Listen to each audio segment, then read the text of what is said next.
ಬೆಳಗಾವಿ ಜಿಲ್ಲೆಯ ಆಸ್ಪತ್ರೆಯಲ್ಲಿ ಒಬ್ಬ ಮಾಜಿ ಸೈನಿಕ ಮೃತಪಟ್ಟಿದ್ದಾನೆ. ಇದು ಆಗಿ 3 ತಿಂಗಳಾದ್ಮೇಲೆ ಇದು ಕೊಲೆ ಅನ್ನೋ ಶಂಕೆ ಈಗ ಹೊರಗಡೆ ಬರ್ತಾ ಇದೆ. ಬೇರೆ ಯಾರು ಮಾಡಿದ್ದಲ್ಲ ಸ್ವಾಮಿ, ಅವರ ಹೆಂಡತಿ ಸುಮಾ ಅಂತ ಅವರ ಜೊತೆಗೆ ಪ್ರಿಯಕರ ಪುಂಡಲಿಕ ಅಂತ ಅವನ ಹೆಸರು. ಇವರಿಬ್ರು ಸೇರ್ಕೊಂಡು, ಈತನ ಹೆಸರು ಸಂದೀಪ್ ಅಂತ, ಇವನು ಮಾಜಿ ಸೈನಿಕ. ಇವರಿಬ್ರು ಸೇರ್ಕೊಂಡು ಏನು ಆಸ್ಪತ್ರೆಯಲ್ಲಿದ್ದಂತ ತನ್ನ ಗಂಡನಿಗೆ ಗ್ಲುಕೋಸ್ ಹಾಕೋ ಸಮಯದಲ್ಲಿ ಇದಕ್ಕೆ ಏನು ಔಷಧಿ ಹೊಡಿತಾರಲ್ಲ ಹುಳುಗಳು ಸಾಯ್ಲಿ ಅಂತ ಔಷಧಿನ ಗ್ಲುಕೋಸ್ ಅಲ್ಲಿ ಮಿಕ್ಸ್ ಮಾಡಿದ್ದಾರೆ. ಅದಾಗಿ ಮಾರನೇ ದಿನನೇ ಮರಣ ಹೊಂದಿದ್ದಾನೆ.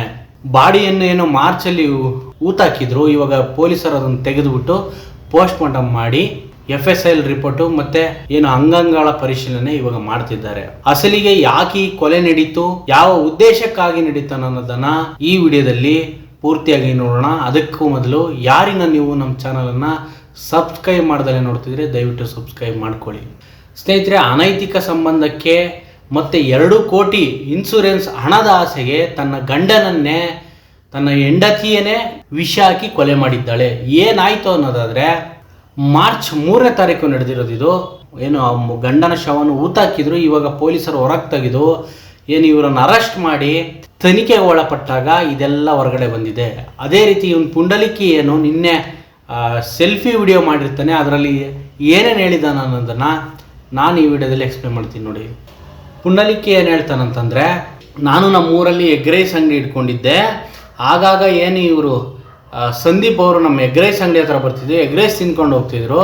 ಅದೇ ರೀತಿ ಅವರು ಕೂಡ ಒಂದು ಸಂದೀಪ್ ಅವರು ಟೀ ಅಂಗಡಿ ಇಟ್ಟಿದ್ರು. ಅಲ್ಲಿ ಹುಡುಗರು ಸಿಗದೆ ಕಾರಣ ನನ್ನ ಅಂಗಡಿಯನ್ನು ಕ್ಲೋಸ್ ಮಾಡಿಸಿ ಅಲ್ಲಿಗೆ ನನ್ನನ್ನು ಕೆಲಸಕ್ಕೆ ಕರೆದುಕೊಂಡು ಹೋದ್ರು.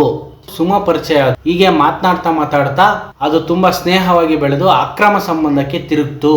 ಸುಮಾ ತನ್ನ ಗಂಡನಿಗೆ ಸದಾ ಒಂದು ಬಾಕ್ಸ್ಗಳ ಗಟ್ಟಲೆ ಏನು ಮದ್ಯಪಾನವನ್ನು ಆರ್ಡ್ರ್ ಮಾಡಿ ಅದರಲ್ಲಿ ನಿದ್ರೆ ಮಾತ್ರೆಗಳನ್ನು ಹಾಕಿ ಕೊಡ್ತಾ ಇದ್ಲಂತೆ.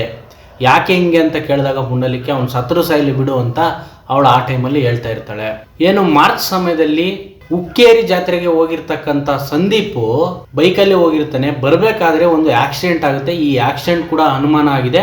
ಈ ಆಕ್ಸಿಡೆಂಟಿಂದ ಬೆಳಗಾವಿಯ ಆಸ್ಪತ್ರೆಗೆ ಜಾಯ್ನ್ ಆಗಿರ್ತಾರೆ. ಸ್ವಲ್ಪ ಏಟಾಗಿರುತ್ತೆ ಇವರಿಗೆ.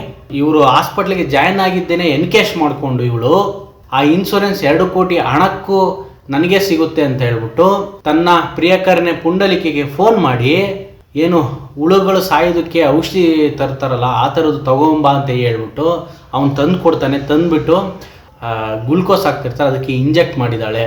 ಅದಾಗಿ ಮಾರನೇ ದಿನನೇ ಇವನು ನೈಟ್ ತಂದು ಕೊಟ್ಟಿರ್ತಾನೆ. ಮಾರನೇ ದಿನನೇ ಅವನು ಮರಣ ಹೊಂದಿದ್ದಾನೆ. ಆ ಟೈಮಲ್ಲಿ ಇದು ಸಹಜ ಸಾವು ಅಂತ ಒಂದು ಮೃತಪಟ್ಟ ಸಂಬಂಧಿಕರು ಒಂದು ಕೇಸ್ ಕೊಟ್ಟಿರ್ತಾರೆ. ಅದು ಸಹಜ ಸಾವು ಅಂತ ಏನೋ ಅವ್ರನ್ನ ಮಣ್ಣು ಮಾಡಿರ್ತಾರೆ.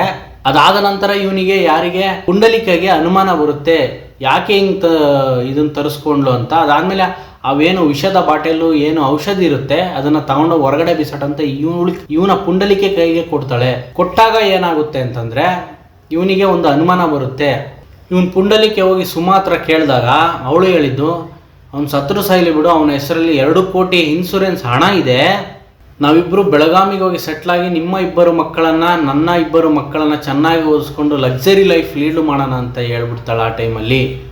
ಇದೇ ಥರ ಅವನು ಸೆಲ್ಫಿ ವಿಡಿಯೋದಲ್ಲಿ ಹೇಳ್ಕೊಂತ ಹೋಗ್ತಾ, ದೇಶ ಕಾಯುವ ಸೈನಿಕನಿಗೆ ಈ ಥರ ಸ್ಥಿತಿಯಾಗಿದೆ, ಅವಳಿಗೆ ಕಠಿಣ ಶಿಕ್ಷೆ ಆಗಬೇಕು, ಅದೇ ರೀತಿ ಈ ಇನ್ಸೂರೆನ್ಸ್ ಹಣವನ್ನು ಯಾವುದೇ ಕಾರಣಕ್ಕೂ ಬಿಡುಗಡೆ ಮಾಡಬಾರ್ದು ಈ ಕೇಸೆಲ್ಲ ಮುಗಿಯೋವರೆಗೂ ಅಂತ ಅವನು ಆ ವಿಡಿಯೋದಲ್ಲಿ ಹೇಳಿ ವಿಡಿಯೋ ಕಟ್ ಮಾಡಿದ್ದಾನೆ. ಇದಾದ್ಮೇಲೆ ಏನಾಯ್ತು ಅಂತಂದರೆ ಇವರಿಬ್ಬರನ್ನ ಇದಾದ್ಮೇಲೆ ಯಮಕನಕರಡಿ ಪೊಲೀಸ್ ಸ್ಟೇಷನ್ ಅವರು ತುಂಬ ಸೀರಿಯಸ್ ಆಗಿ ತನಿಖೆಗೊಂಡು ಇವರಿಬ್ಬರನ್ನ ಅರೆಸ್ಟ್ ಮಾಡ್ತಾರೆ.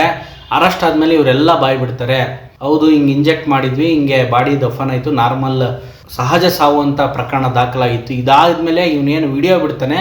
ಇದಾದ್ಮೇಲೆ ಪೊಲೀಸರಿಗೆ ಗೊತ್ತಾಗುತ್ತೆ.